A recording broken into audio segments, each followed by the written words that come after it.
खेती में गोलनबेन की उर्वशी बेन का प्रेरणादायक सफर।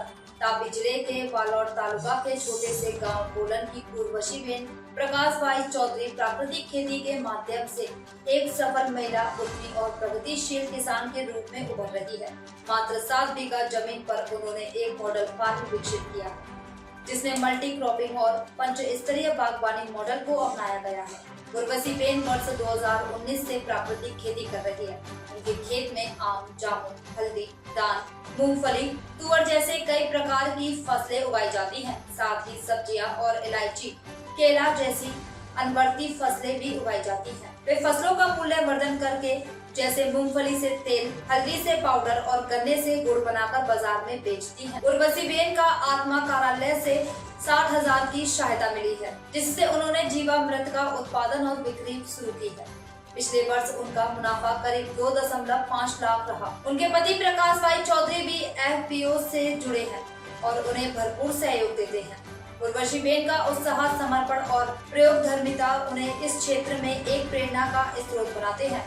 उनकी सफलता अन्य महिलाओं के लिए एक मिसाल है और उनके प्रयासों से उनके गांव, तालुका और जिले का नाम रोशन हो रहा है। मारू नाम उर्वशी प्रकाश चौधरी, गाम गोलन, तालुको वालोड, जिल्लो तापी। અને હું 2019થી પ્રાકૃતિક ખેતી કરું છું। તે પહેલાં અમે રાસાયણિક ખેતી કરતા હતા કે પ્રાકૃતિક ખેતી એટલા માટે કે હું પહેલાં તો અમારું સાથે સાથે એટલે પોતાના માટે પહેલાં તો પ્રાકૃતિક ખેતી કરીએ છીએ કે સારું ખાવાનું મળે। એનાથી શું થાય કે પોતાનું સ્વાસ્થ્ય તો સારું રહે, પણ માનવનું જમીનનું સ્વાસ્થ્ય પણ સારું રહે। જમીનનું સ્વાસ્થ્ય આપણું સુધરશે તો જ આપણું માનવનું સ્વાસ્થ્ય સારું રહેશે।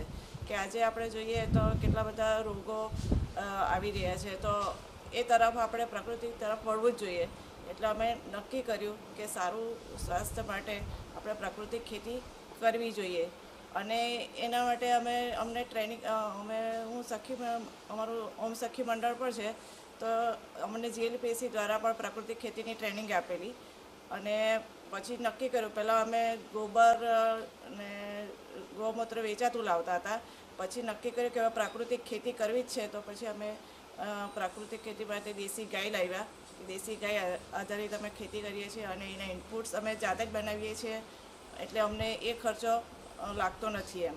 અને જ્યારે અમે ખેતરમાં જે મેઇન પાક હોય એમાં આંતરપાક કરીએ છીએ, એટલે અમારો જે નિંદામણનો અને બીજો ખર્ચો છે તે આંતરપાકમાંથી થઈ જાય, એટલે જે મેઇન પાક ક્રોપથી અમને નફો થાય છે। અને જે પણ અમે પાક લઈએ છીએ, શેરડી છે, મગફળી છે, એનું મૂલ્યવર્ધન કરીએ અને વેચાણ કરીએ, એટલે જે માર્કેટમાં આપણે જે ભાવ મળે છે એના કરતાં અમને એમાંથી સારી ઇન્કમ મળે છે એમ।